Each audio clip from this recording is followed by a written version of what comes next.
जय हिंद साथियों, मैं संजय सिंह आम आदमी पार्टी से राज्यसभा का सांसद हूं। इस वक्त पूरे देश में कृषि बिल को लेकर तमाम चर्चाएं हो रही हैं और कृषि बिल पे तमाम भ्रांतियां फैलाने की कोशिश सरकार की ओर से की जा रही है। आपको याद होगा, जब जब ये सरकार कोई बड़े दावे करती है तो देश के लोग चौकन्ने हो जाते हैं। जब ये सरकार कह रही है कि ये कृषि बिल बहुत क्रांतिकारी है, जब ये सरकार कह रही है कि ये कृषि बिल बहुत ऐतिहासिक है, जब हमारे प्रधानमंत्री जी इस कृषि बिल के पक्ष में कसीदे पढ़ रहे हैं, ऐसे वक्त में तमाम पुरानी घटनाएं याद आ जाती हैं। आप पता नहीं आपको याद है या भूल गए, जब नोटबंदी इस देश में लाई गई तब भी बहुत बड़ा वादा किया गया था और उसको भी क्रांतिकारी कदम बताया गया था, उसको भी ऐतिहासिक बताया गया था। कहा गया था काला धन खत्म हो जाएगा, आतंकवाद खत्म हो जाएगा। आज नोटबंदी शब्द का नाम भाजपा अपने मुंह से नहीं लेते। जब जीएसटी लाई गई तो आधी रात में आजादी देने लगे, कहने लगे साहब आधी रात को आजादी आपको मिल रही है, 1 नेशन 1 टैक्स होगा। आज राज्यों को उनके टैक्स का शेयर नहीं मिल रहा है। राज्य सरकारें उसके लिए गुहार लगा रही हैं, अपील कर रही हैं, बार बार कह रही हैं कि हमें टैक्स का शेयर दो। टैक्स का शेयर नहीं मिल रहा है। GST fail. कहा गया 2 करोड़ नौजवानों को रोजगार देंगे, आज 10 करोड़ से भी ज्यादा बेरोजगार हिंदुस्तान के अंदर 6 सालों में पैदा होंगे। कहा गया इतना काला धन लाएंगे कि हर आदमी के खाते में 15 लाख जमा हो जाएगा। आज तक 15 लाख तो दूर की बात है, 15 पैसे भी किसी के खाते में नहीं जमा हुए।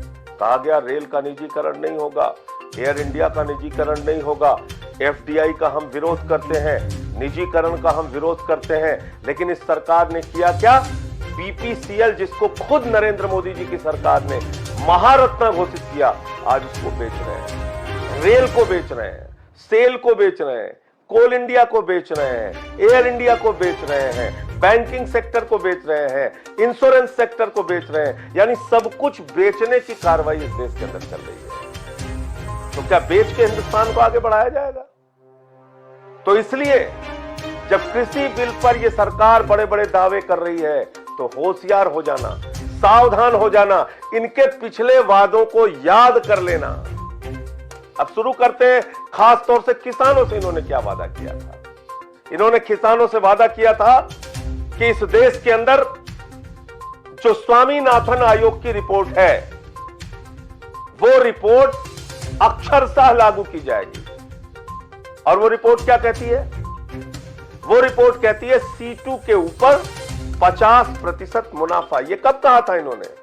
2014 के चुनाव के पहले हमारे देश के प्रधानमंत्री आदरणीय नरेंद्र मोदी जी ने कहा था कि इस देश के अंदर स्वामीनाथन आयोग की रिपोर्ट लागू की जाएगी, यानी C2 के ऊपर 50% मुनाफा। यानी अगर गेहूं का, चावल का और दाल का या अन्य जो समर्थन मूल्य घोषित होने वाली उपज है, उनका जो मूल्य, लागत मूल्य होगा, उसके ऊपर 50% मुनाफा सरकार देगी।